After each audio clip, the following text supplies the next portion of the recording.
Vamos lá. Cadê agora? Aí. Então, a gente começou, passou a aula passada vendo o vídeo e começamos a falar do SUS, né? A gente pegou o artigo 196 lá da Constituição, que fala sobre a questão da obrigatoriedade do Estado. De acordo com o Senado Federal, ai, a saúde é direito de todos. Eu sei. Vocês estão ouvindo isso? Estamos. Meu celular, que falei em SUS, ele resolveu falar o que era. Então, na Constituição está escrito, né, que é dever do Estado dar condições de saúde para todo mundo, né, sem exceção, basicamente. Daí a gente viu a criação do SUS, né, a legislação que cria o SUS, e vimos basicamente os princípios, que são os princípios que regem o SUS, que é a universalidade, a integralidade e a equidade. Ou seja, é para todos, né? Tudo, né, que o sistema oferecer é direito de todos e todo mundo tem os mesmos direitos. Basicamente é isso. Hoje, então, a gente vai ver as diretrizes do SUS, que são, então, as normas que regem, né? O que se acredita que seja, né, as normas direcionadoras que devem reger o SUS. Então, são várias diretrizes, né, que vão contemplar tudo que se acredita ser, né, regras que venham a trazer os melhores resultados para o utilizador, para a população. Então, quais são essas diretrizes? Preservação da autonomia das pessoas na defesa da sua integridade física e moral. Então, aqui é uma coisa bastante importante, é um princípio, inclusive, da bioética, que fala que deve existir autonomia para o paciente. Aqui, no caso, autonomia para o usuário, que ele tenha o direito de aceitar ou não algum tipo de tratamento que seja colocado para ele. Então, nunca é imposto para ele. Ele tem essa autonomia de decidir, sim, eu quero, não, eu não quero. Então, dentro do SUS, ele vai ser atendido, ele vai ter as opções para ele, e ele que vai dizer, eu quero ou eu não quero. Ele tem essa autonomia de né, ter esse poder de dizer, não, isso vai afetar de alguma forma o meu modo de pensar, isso vai afetar de alguma forma o meu modo de agir. Vocês conseguem imaginar alguma situação que essa autonomia possa ser trazida pelo paciente?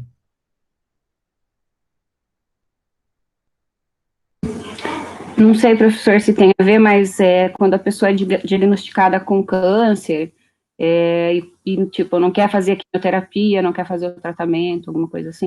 Isso mesmo, exatamente. Eu também só vi nessa questão do câncer, professor. Uhum. Já conheci pessoas, umas par de pessoas, assim, nessa vida, que optou em não fazer o tratamento do...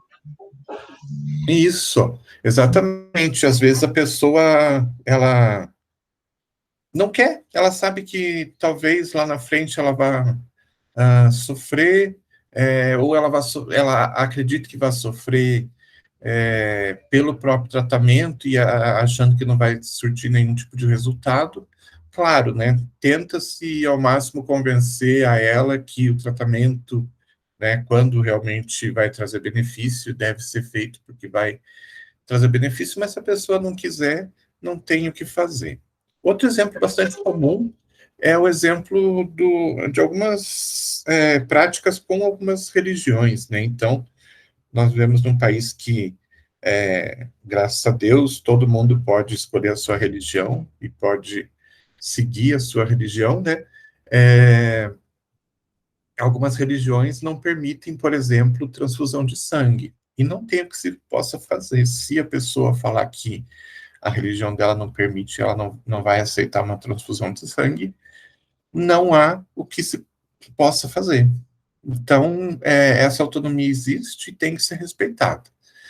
E, claro, existem alguns casos que são bem específicos, que essa autonomia, entre aspas, não é respeitada. Não é que não seja respeitada, mas ela é deixada em segundo plano, por exemplo, nos casos das pessoas que não têm um tutor, não tem ninguém que responda por elas e elas não são consideradas aptas para tomar decisão sozinha. Aí, se elas não têm ninguém que possa tomar essa decisão, e não tem ninguém que eu digo, juridicamente falando, né? Não tem uma pessoa que foi designada para ser tutora. Aí não tem o que fazer, quer dizer, a pessoa não tem o que fazer, ela não vai ser ela, se ela não é apta, né? Não vai ser ela que vai tomar essa decisão. Então, o próprio médico, ou o próprio hospital, ou o próprio sistema pode tomar essa decisão por ela. Ô, professor, deixa eu Oi. fazer uma pergunta por curiosidade. Hum. Um ex-patrão meu, que é muito amigo meu, fez uma tatuagem no braço, que é essa tatuagem de segurança, não sei se o senhor já viu, tatuou no braço esquerdo, hipertenso. Algumas Sim, pessoas têm tatuagem de diabetes, diabetes. tipo Aham. sanguíneo e tudo. Uhum. Eu vi uma tatuagem escrito ortotanásia no braço. Aham. Será que acontecerá um acidente, alguma coisa? Será que os médicos vão olhar aquilo e vai respeitar, professor? Não entubar, simplesmente será um remédio, uma morfina, alguma coisa do gênero? Eu acho que não, porque não é regulamentado aqui no Brasil, né? Aham. Mas se, por exemplo, não tem ninguém que responda pela pessoa e aí tiver lá escrito ortotanásia, não vai. Eu acredito que não, eu não sou especialista nisso, Não, mas não, eu só, acredito. só um assunto assim de curiosidade, né, Aham, professor?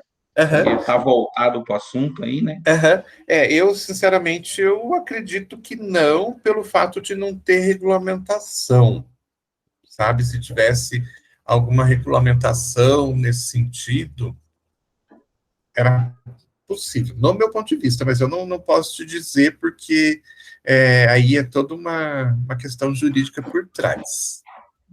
Aham. E porque talvez, não sei, pela questão da bioética, talvez, não sei, sinceramente não sei.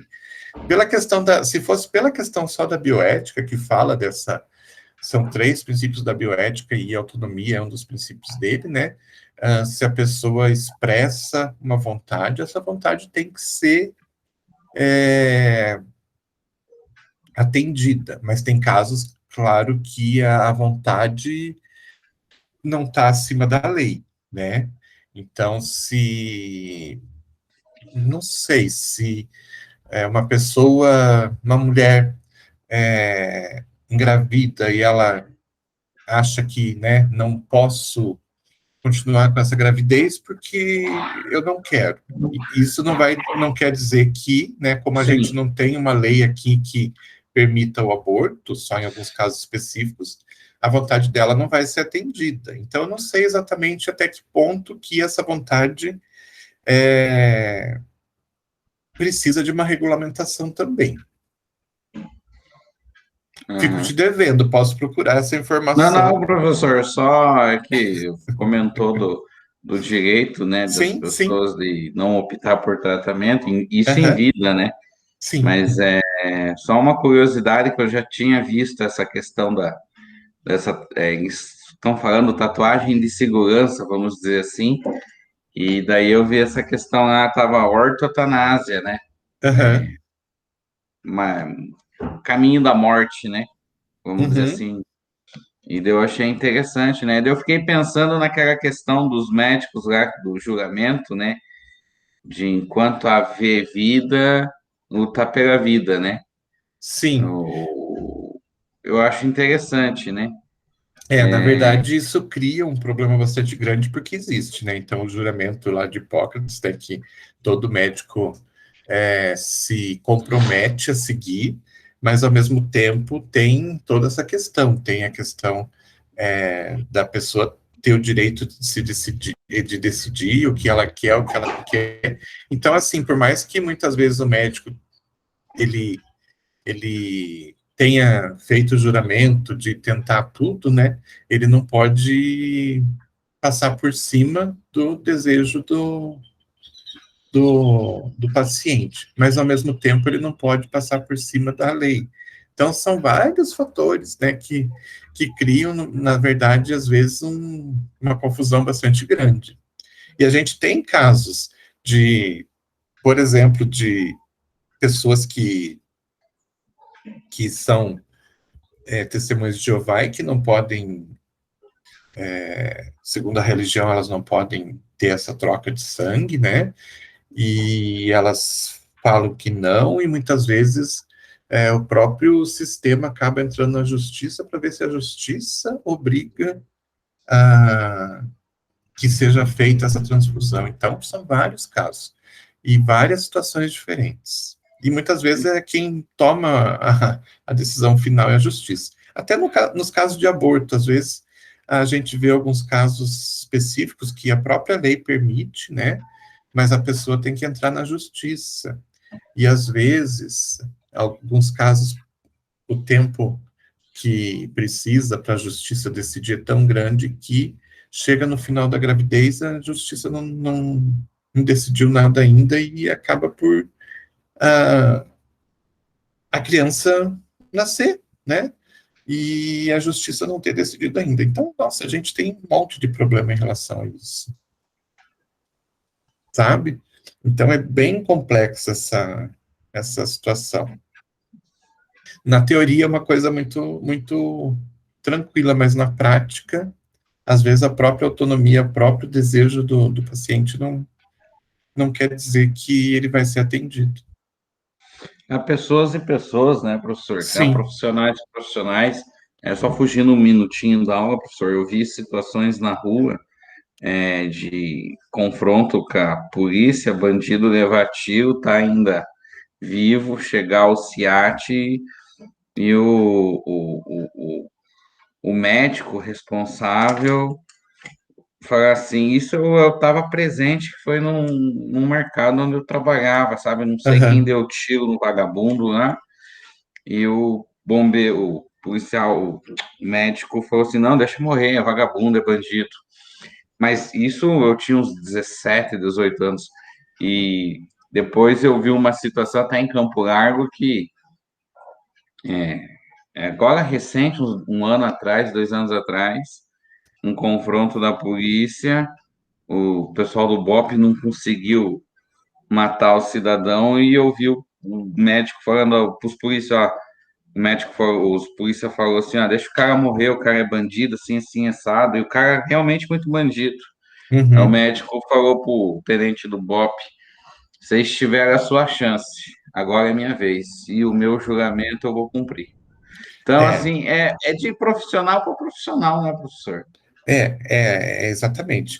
Existe uma regra, né, para o médico, que realmente, independente da pessoa, ele não pode fazer as próprias escolhas, né? Ele tem que tentar fazer de tudo para salvar. Às vezes as pessoas ficam bastante revoltadas com isso, era bandido, não sei o que, não devia ter feito nada, devia ter morrido. Mas para o médico, né, frente ao juramento que ele fez, ele não pode fazer nenhum tipo Uhum. de discriminação, né? Às vezes, talvez ele até acredite que realmente aquele bandido deveria ter morrido, mas ele, como profissional, ele não pode negar o atendimento, né?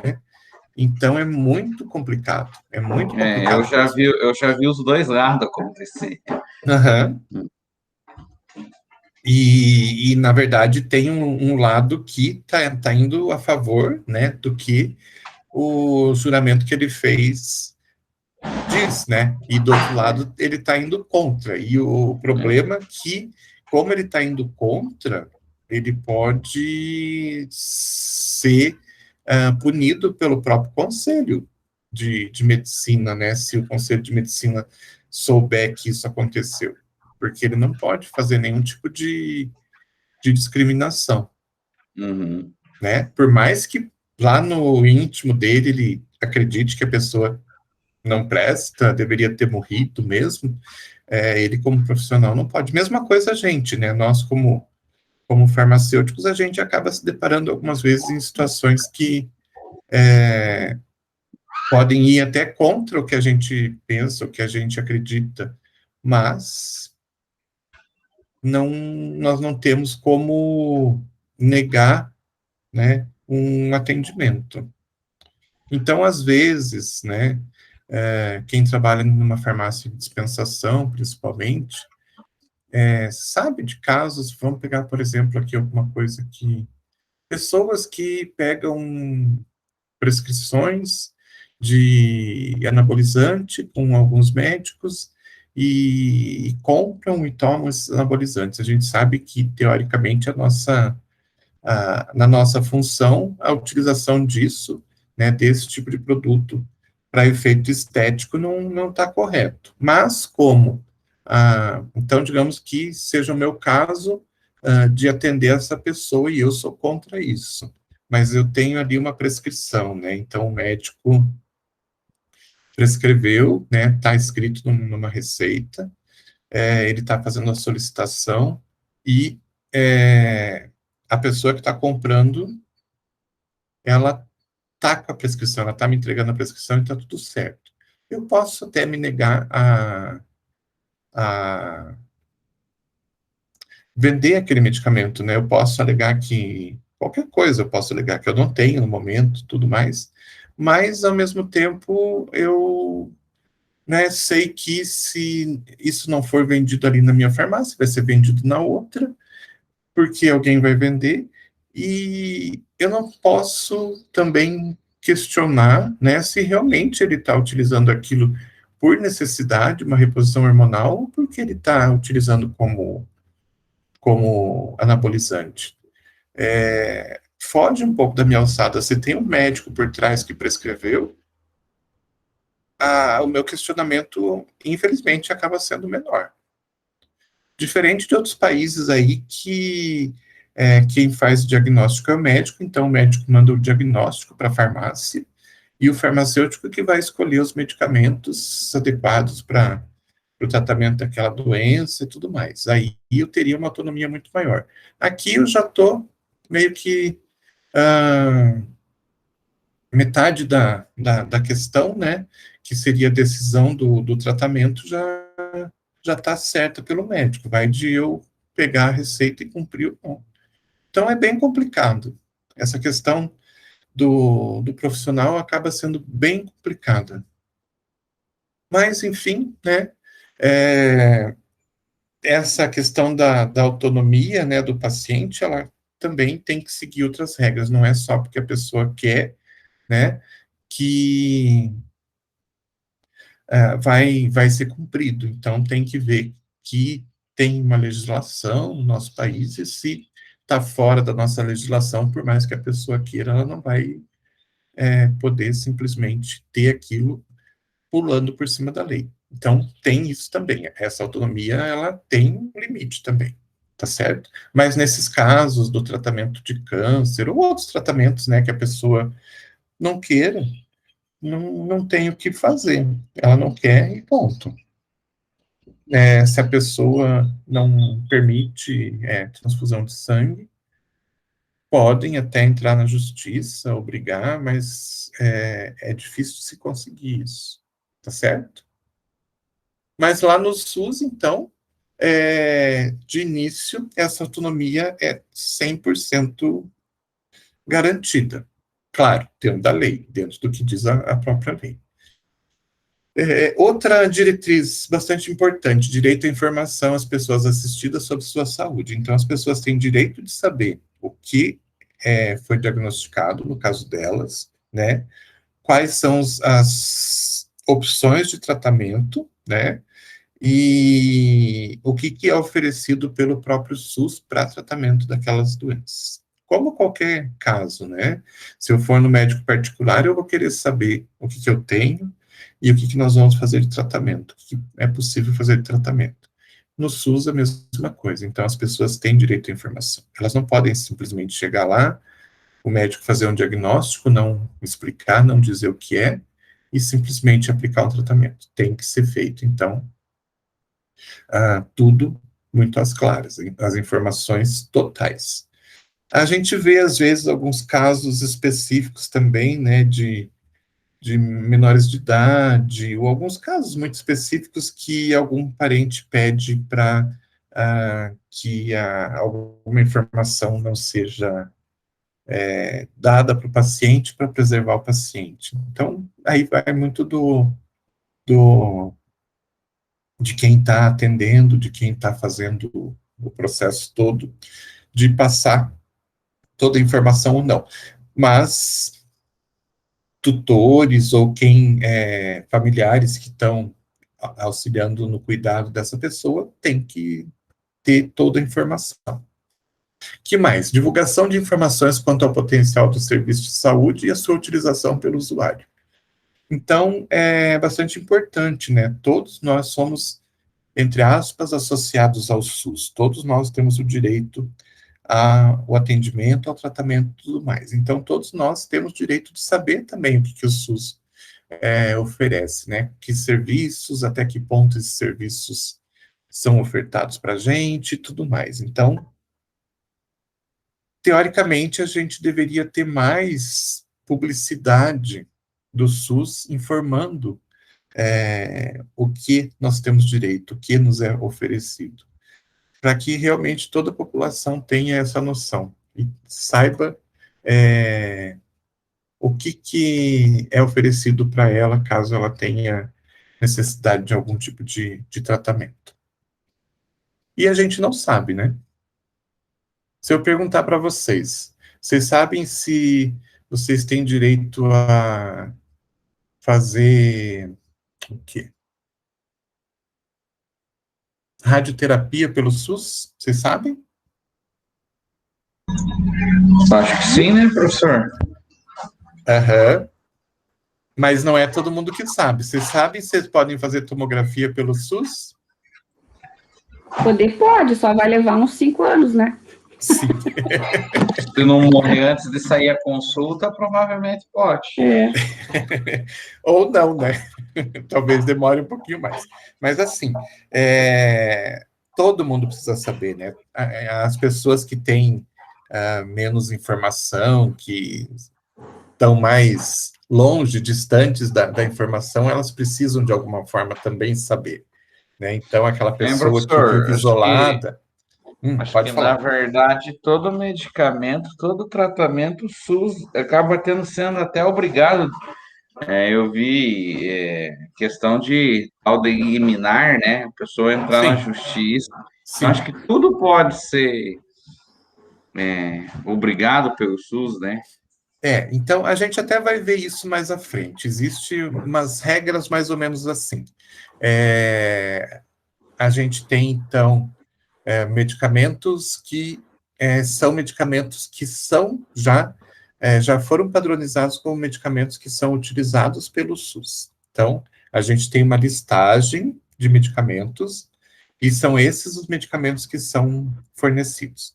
Dentro dessa listagem, a gente tem os medicamentos que a gente chama de essenciais, que são aqueles mais simples, entre aspas, digamos assim, que são de uso mais recorrente na população para os tratamentos da maior parte das doenças. Daí a gente tem um componente um tipo de medicamento que a gente chama de componente especializado, que são, então, medicamentos mais caros, mas que têm uma certa demanda no país e que o governo, então, fornece também. E tem uns medicamentos que são medicamentos que estão dentro do país já liberados para utilização, alguns até experimentais e tudo mais, mas que estão liberados dentro do país, que o próprio governo sabe que a demanda é tão pequena, são tão poucas pessoas que precisam desse medicamento, que não vale a pena o governo comprar e estocar, porque pode ser que as pessoas não precisem desse medicamento com uma frequência muito grande, e o produto fique estocado lá, armazenado, e acabe o prazo de validade e se perca, né? Então, nesses casos, ao invés de comprar e armazenar e ter a possibilidade de perder o dinheiro investido, o governo prefere ter esse dinheiro separado para que, quando alguém pedir, ele peça via judicial. Daí, geralmente, eles aprovam. Então, é um formato interessante, porque é um dinheiro que não é gasto, né, sem a certeza de que aquilo que foi comprado vai ser utilizado. Então, o governo prefere comprar quando for solicitado, daí via judicial, né, claro. Mas é uma forma bastante interessante. Senão, poderia ser, por exemplo, tem medicamento aí de 500 mil reais, né? E você comprar um produto e deixar ele lá estocado, esperando que alguém venha a utilizar, e de repente, naquele momento, né, naquele período que o produto está válido, ninguém procura e você tem que jogar fora, é melhor você guardar esse dinheiro e comprar só quando alguém pedir. E, claro, tem algumas coisas que não estão, não foram reguladas aqui no país ainda, então não tem registro e tudo mais. Então, alguns medicamentos específicos aí é um outro, já não é mais nesse patamar, que a gente chama de judicialização. Nesses casos, já se sabe que a pessoa vai ganhar. Tem alguns casos específicos, que são tratamentos que não estão nem de forma experimental no Brasil, estão só no exterior, então não tem regulamentação nenhuma aqui, que, de repente, as pessoas têm que entrar com outro tipo de processo, que às vezes vai parar lá no STF, como é o caso do canabidiol, que foi liberado lá pelo STF. Ele não entraria nessa lista de medicamentos que estão regularizados aqui no Brasil, mas que são muito caros e que o governo não compra. Tá? Então, é um pouquinho complexo esse sistema, mas é um sistema que funciona bem. Então, a gente tem isso. A gente tem esses medicamentos, né? É uma lista, e essa lista é uma lista fechada. É isso que o governo vai oferecer. Qualquer coisa de fora tem que entrar ou via judicialização, ou com um advogado mesmo, e às vezes chega lá até no STF. Beleza? A gente tem um caso, professor, de um conhecido, tem uma filha com AME tipo 1, e ela fez o tratamento com aquele Zolgensma, que é considerado hoje o remédio mais caro do mundo, né? Do mundo. Teve alguns casos que as pessoas fizeram, né, arrecadação, vaquinha e tal, e o governo completou, né, o dinheiro para a pessoa ter acesso a esse tratamento. Mas já está na Anvisa e tal, mas é um negócio que não tem previsão, né, de ser regulamentado, entrar lá na lista do Rename e tal.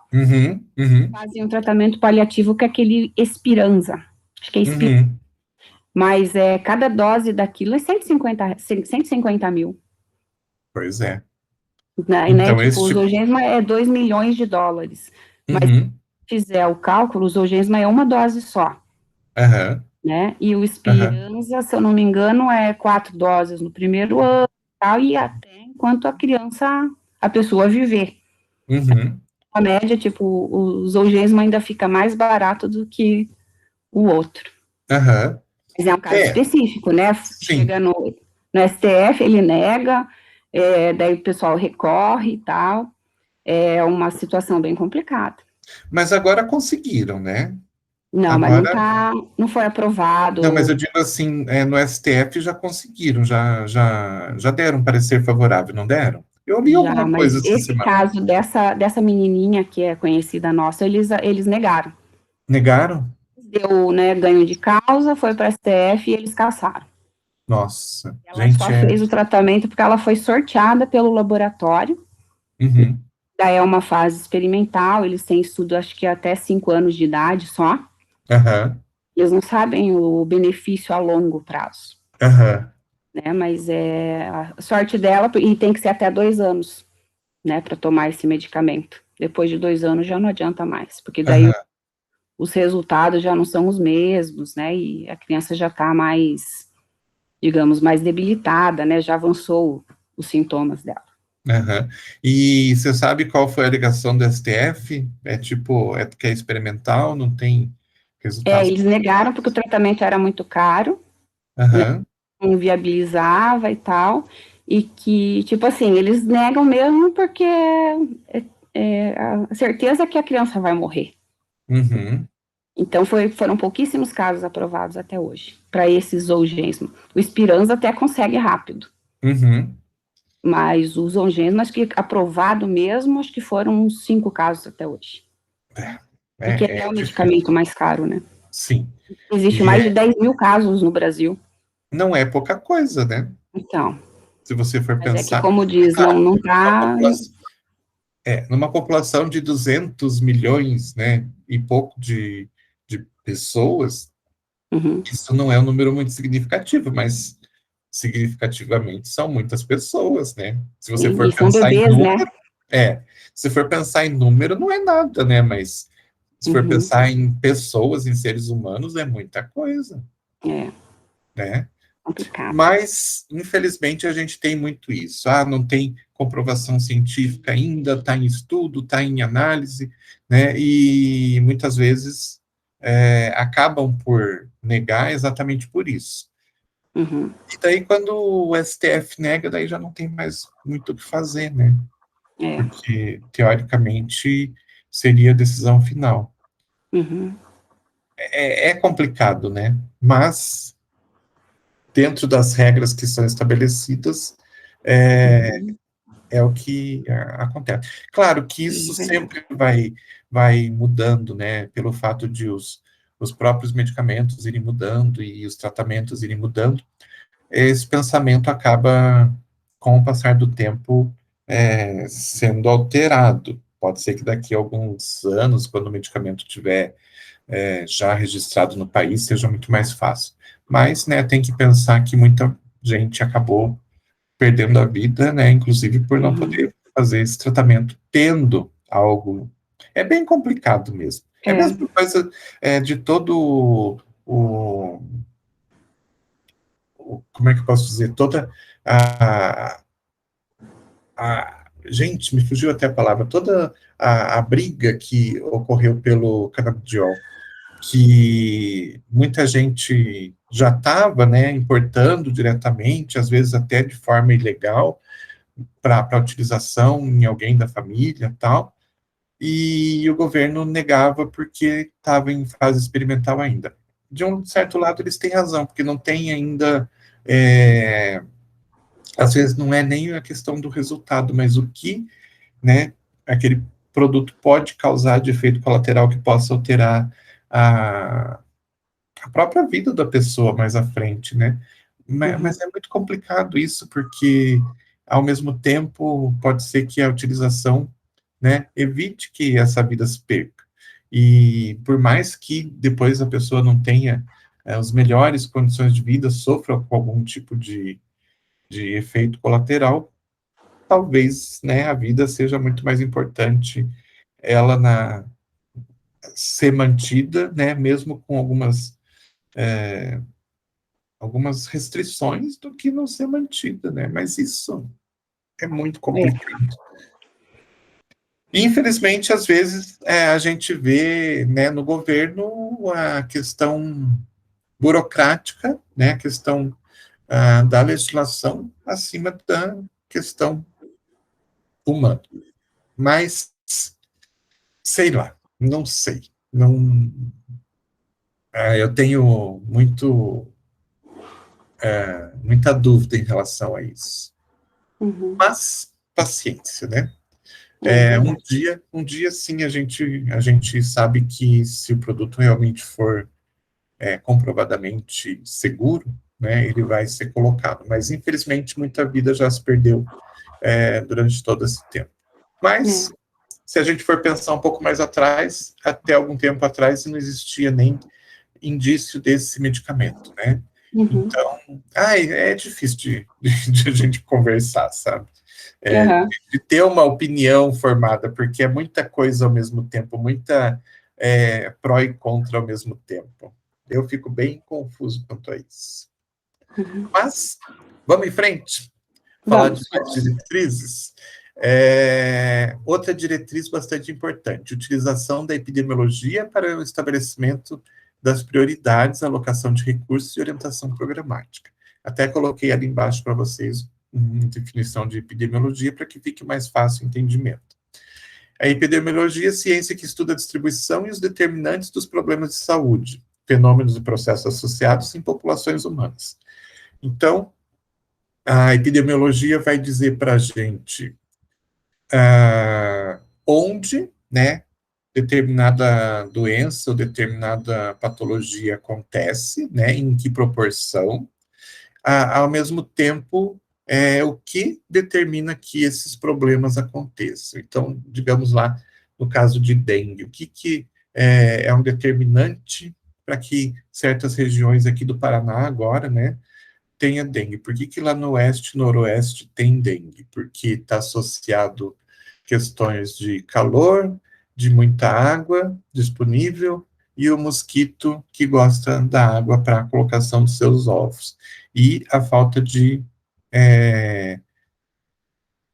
combate a esse tipo de mosquito, né? Então, por quê? Porque se matam os animais que são os predadores naturais desses mosquitos e, né, assim vai, uma cadeia que acaba por, lá no final, ter um crescimento desordenado desses mosquitos e, por consequência, aumento da doença. Então, a epidemiologia, ela estudaria isso, né, o que está fazendo com que essa doença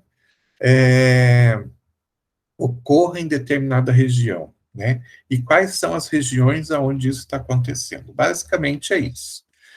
Claro que de uma forma muito mais aprofundada e tudo mais, mas de uma forma geral seria isso, né? Então, a utilização desses dados, né, é uma diretriz do SUS utilizar esses dados, né, o porquê, né, e onde tudo está acontecendo, para que se estabeleçam, então, essas prioridades, né,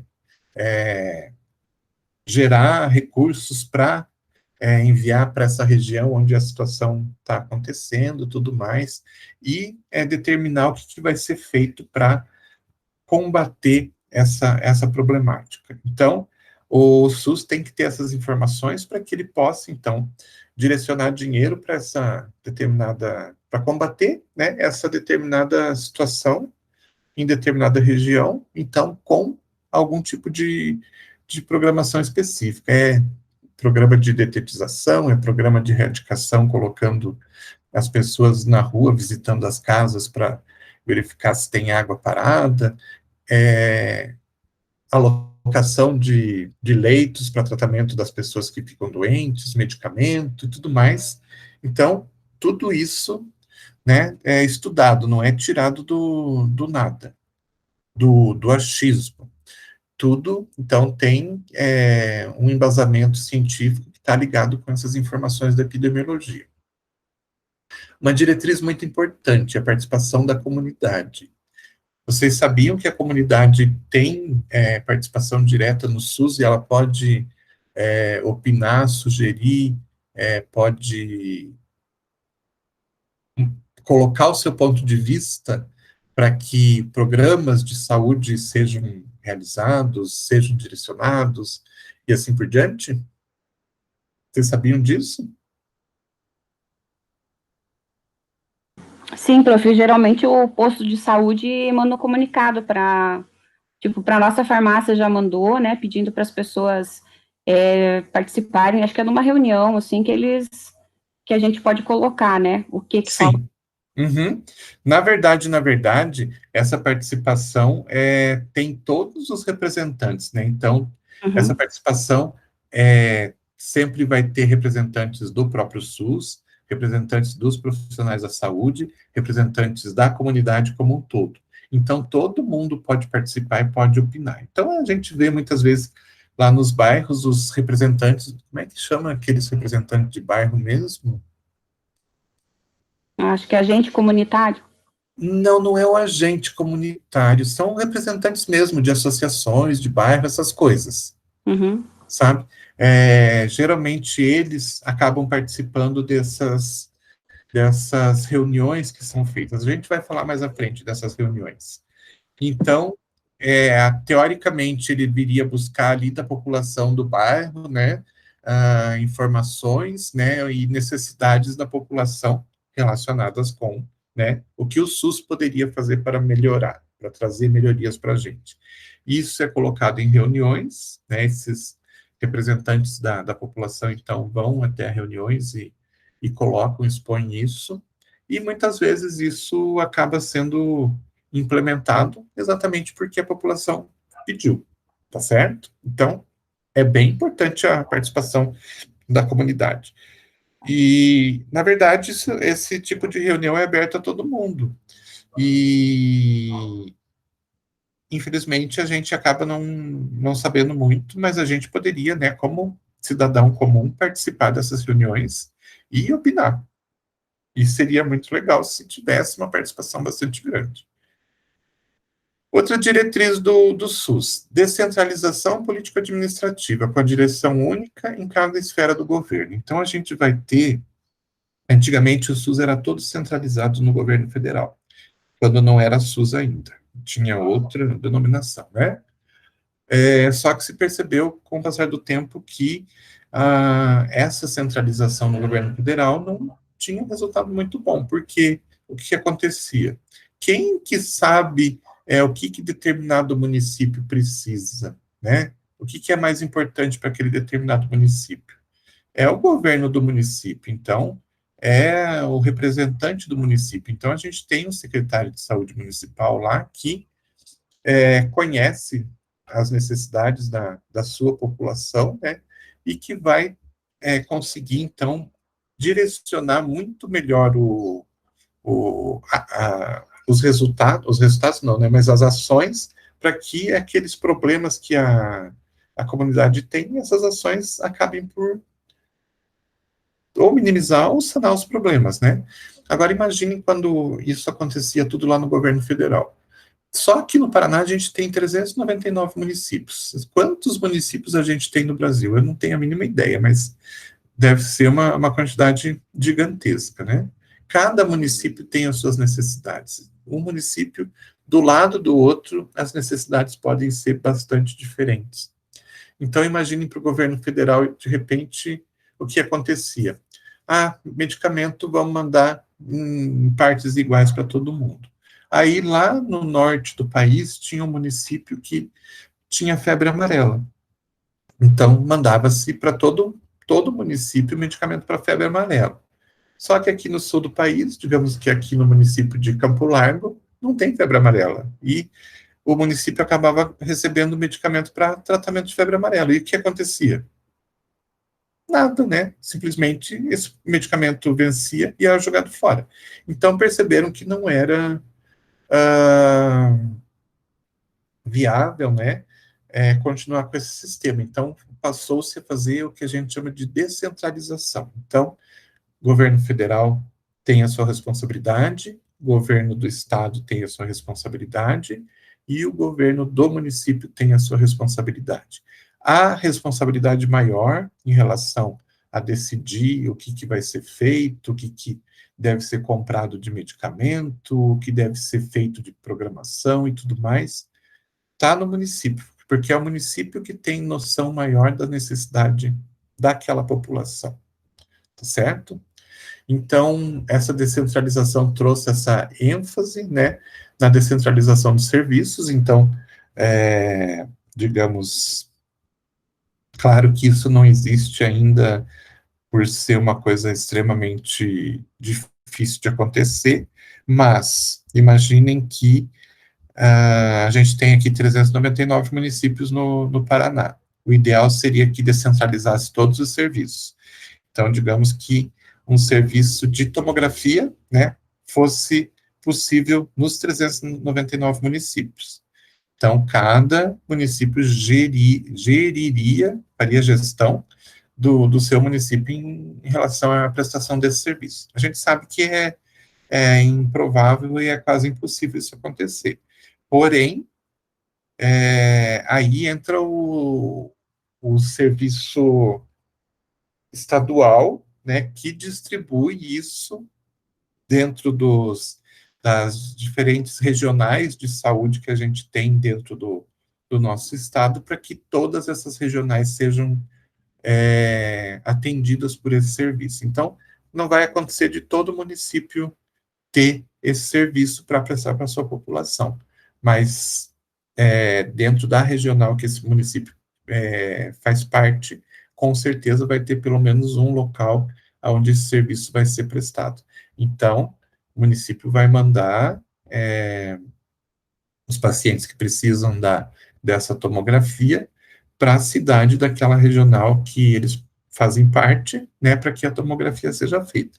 Então, é uma forma de fazer uma descentralização, não total, mas pelo menos uma descentralização parcial. Antigamente, o que acontecia? Tomografia era uma coisa quase impossível de acontecer. Qualquer município que precisasse de uma tomografia teria que mandar o seu paciente para Curitiba, para que Curitiba prestasse esse serviço. Agora, a coisa está mais fácil, tá certo? Então, essa descentralização do serviço é bastante importante. Quando é possível que cada município preste os serviços necessários para a população, melhor. Quando algumas coisas não são possíveis, que sejam, então, prestados esses serviços dentro da própria regional que esse município está. E regionalização e hierarquização da rede de serviços de saúde. Então, como eu falei, né, essa regionalização é bastante importante e essa questão de hierarquização também é bastante importante. Não tem o serviço no município, mas tem na regional. Então, a regional que vai tratar de prestar esse serviço para todos os municípios que fazem parte dela. O Estado vai gerir essas regionais e o país vai gerir todos esses estados. Então, existe essa hierarquização. E, obviamente, todos vão contribuir com alguma parte. Então, o governo federal contribui com uma parte, o governo estadual contribui com uma parte, e os municípios contribuem com uma parte também. É tudo dividido. A participação da comunidade, como a gente tinha falado, né, tem uma lei específica para isso, é a Lei 8.142 de 1990, então é uma coisa até recente, né, que fala que os usuários, então, eles podem participar das conferências de saúde, que são reuniões que acontecem, reuniões grandes, né, que acontecem a cada 4 anos, e essas reuniões, então, são decididos o que vai ser feito, né, o que deve ser direcionado para ser feito nos próximos 4 anos. E a gente tem, então, os conselhos de saúde, né, que também tem nível federal, estadual e municipal, mas o que tem a participação maior da população são os chamados conselhos de saúde. Então, nesses conselhos, a gente tem a representatividade da população, junto com os profissionais e junto com os representantes do município. A participação da comunidade é garantida, né, então, pela Constituição, e, como eu já comentei, a população vai ter o direito, né, de participar desse processo e vai ter o direito de auxiliar na formulação das políticas de saúde. Então, a opinião dele tem que ser acatada. Claro, se uma pessoa só, dentro de uma comunidade, quer um programa para, sei lá, parar de fumar, não é a decisão, né, de uma pessoa, a vontade de uma pessoa que vai imperar. A vontade da comunidade como um todo tem que imperar.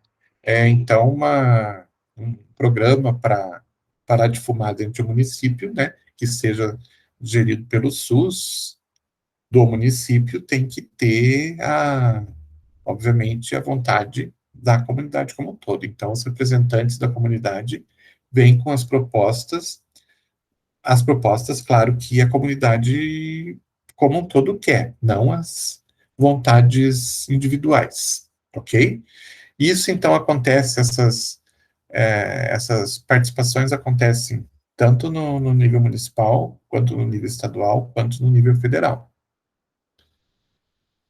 O Conselho de Saúde, então, tem representante do governo, prestador de serviço, esqueci de falar dos prestadores de serviço, que são importantes também, os profissionais de saúde e os usuários. Então, eles vão participar da formulação de estratégias e controle da execução da política de saúde na instância correspondente. Ou seja, esse Conselho de Saúde não vai só determinar, né, o que vai ser feito, mas vai ter que controlar também, para que a coisa realmente aconteça. Porque aqui no Brasil a gente tem uma coisa muito interessante, né, e recorrente, que as leis, de uma forma geral, as leis são criadas, porém elas não são colocadas em prática. Então, aqui, no caso, o Conselho de Saúde tem o poder de fazer essa formulação dessas estratégias, desses programas, o que vai ser feito, né, para a melhoria do município, do estado, do país como um todo, mas ele tem a obrigação de acompanhar, né, para verificar se realmente isso está sendo colocado em prática.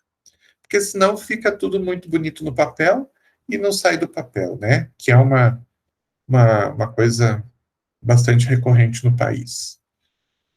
A outra diretriz, então, é a descentralização. Então, existe gestão nas 3 esferas, e cada esfera tem os seus representantes. Então, esfera federal tem representante, esfera estadual tem representante, municipal tem representante.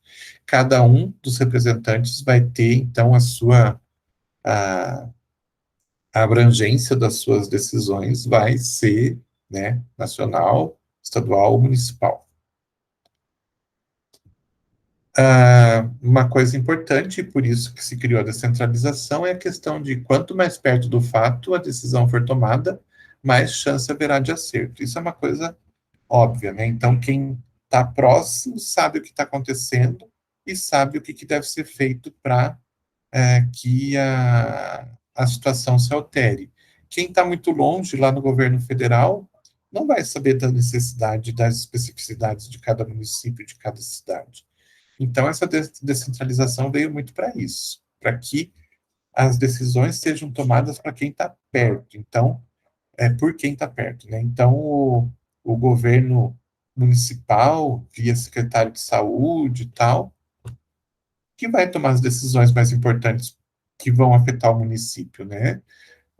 Então, a gente vê que o município, no final das contas, tem um poder muito grande de decisão, porque eles são bastante autônomos nas decisões.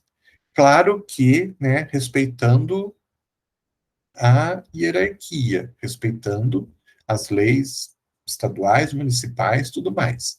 Não sei se vocês até estão acompanhando essa situação que a gente tem visto aqui no Paraná, né? Governo do estado decretou algumas regras para que esse lockdown que está sendo feito seja cumprido. E o governo estadual decretou algumas regras mais rígidas. Mas, em alguns casos, as regras do governo estadual são mais rígidas do que as do governo do município. Então, pela própria questão de hierarquização, acaba valendo aquela regra que é mais restritiva. Então, se o governo, digamos assim, o governo estadual tenha decretado que tem toque de recolher da meia-noite, não, das 8 às 5 da manhã, como realmente está. E o governo do município tinha decretado que não, da meia-noite às 5 da manhã. Qual que é mais restritivo? Do governo estadual. Então, o município, de qualquer forma, teria que seguir as regras do governo estadual, porque ela é mais restritiva. E assim vai. Trabalha-se em conjunto, no final das contas. Essa questão da hierarquização e regionalização, a gente pode dizer que o serviço de saúde deve ser organizado em níveis de complexidade crescentes, ou seja,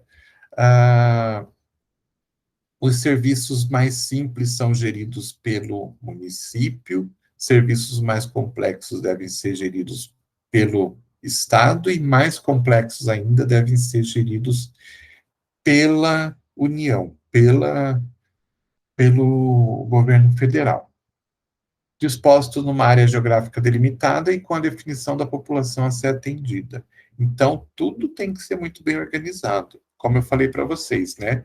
O governo estadual vai determinar lá que a tomografia seja ofertada lá nas regionais, para que atenda uma área delimitada, que são os municípios da regional, e assim por diante. Então, essa descentralização e essa hierarquização tem que ser levadas em consideração.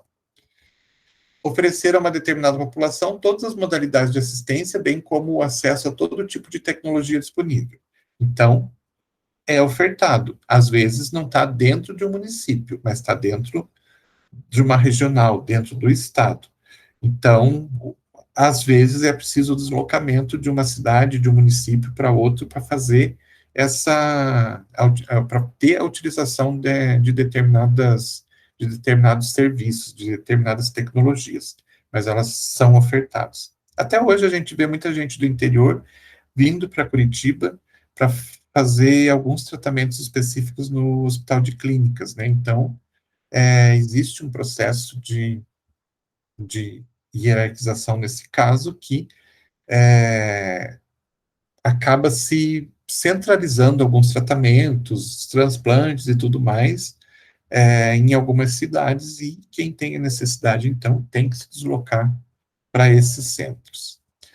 Acesso à população à rede deve se dar através de serviços de nível primário de atenção, que devem estar qualificados para atender e resolver os principais problemas que demandam o serviço de saúde.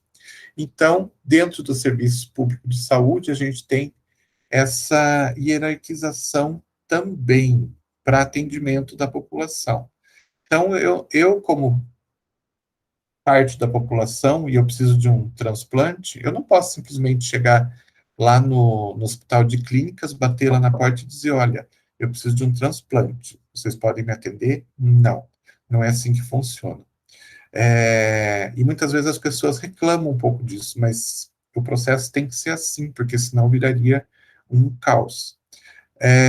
Para a pessoa conseguir esse transplante pelo sistema de saúde, ela tem que ir lá na ponta do atendimento, lá no nível primário de atenção, que é uma unidade de saúde, que é o local aonde ele está inscrito, né, e é o local de atendimento primário dele. Então, ele vai até lá, o médico avalia o caso, se for necessário, ele vai mandar fazer um monte de exames e tudo mais. Isso vai ser um serviço já de nível secundário, dentro de um hospital, alguma coisa, vai encaminhar, né, para um nível mais alto. E esse nível mais alto pode encaminhar lá para o transplante. Então, tem que seguir esse fluxo, porque senão a coisa viraria uma bagunça. Então, imagine eu bato lá no hospital de clínicas e eles me atendem lá, ao mesmo tempo que uma pessoa que está com um resfriado também bate lá no hospital de clínicas e é atendida também. Então, viraria um caos, né? Então, a melhor coisa é fazer com que o atendimento siga esse fluxo, começando lá no atendimento mais básico, no atendimento primário, para que a pessoa seja encaminhada, então, só de acordo com a necessidade. Falando dos gestores, né, então, do SUS, a gente tem no município o secretário municipal de saúde, no estado o secretário estadual de saúde, e no nível federal a gente tem o Ministério da Saúde. Então, são esses os gestores de cada um dos níveis do sistema de saúde, cada um com as suas atribuições também. Financiamento. Então, já comentei, mas novamente falando, a gente tem uma parte que é recurso federal, então é o governo federal que vai disponibilizar essa parte. Então, tem algumas ações que são de obrigação do serviço federal. Tá? Então, por exemplo, compra de vacinas. Quem compra vacina e centraliza essas compras é o governo federal. O governo estadual e municipal não compra. Tanto que tá uma briga bastante grande, porque governo estadual, governo de município quer comprar vacina. Aqui no Paraná, por exemplo, estão negociando vacina, mas as vacinas vão ser compradas, né, pelo governo estadual, que o governo tem recursos para isso, ou pelo próprio município aqui de Curitiba. Porém, elas vão ter que ir para o governo federal e o governo federal fazer a distribuição. É uma coisa meio burocrática, mas é assim que funciona, porque é de responsabilidade do governo federal a compra e a distribuição das vacinas. Tá certo? Então, o governo arrecada impostos, uma parte é dividida para esse tipo de ação que é de responsabilidade deles. Aí o governo repassa, o federal repassa uma parte de dinheiro para o governo estadual, para a Secretaria de Saúde estaduais, e também para as municipais. Então, a gente fala de um sistema tripartite, em três partes. O governo federal dá uma parte, o governo federal arrecada impostos, uma parte fica com eles, uma parte manda para os estados e uma parte manda para os municípios. O estado também vai arrecadar, né, tem os seus dinheiro arrecadado de impostos, ele vai, então, segurar uma parte desses impostos para o estado e juntar com o dinheiro que o governo federal já mandou, né? Então, esse dinheiro vai ser utilizado para ações que são feitas a nível estadual e uma parte vai ser passada para os municípios. E lá no final, o município também faz a sua arrecadação. E daí, ela vai juntar com a parte que veio do estado, do governo federal, com a parte que veio do governo estadual, e vai juntar todo esse dinheiro. E, com esse dinheiro todo, o município vai fazer a maior parte das ações, fazer a compra da maior parte dos produtos, medicamentos, tudo mais, de forma exclusiva para o seu município, de forma direcionada para as necessidades do seu município. As ações em saúde, então, a gente começa a falar a semana que vem, tá certo? Que a gente já passou um pouquinho do horário. Tranquilo? Dúvidas, perguntas? Está difícil? Está complicado? Não, prof, tá indo. É um sistema bem complexo, é bem difícil de entender no total, assim, na totalidade, mas a gente está tentando pensar um pouco de tudo para que fique claro para vocês. Na verdade, quem gosta dessa área, às vezes tem que se especializar, fazer uma especialização ou mais de uma especialização para conseguir entender todas as particularidades que tem. A gente está falando aqui de uma forma geral, né? Mas para quem vai trabalhar nisso mesmo, é cheio de detalhes que são bastante importantes.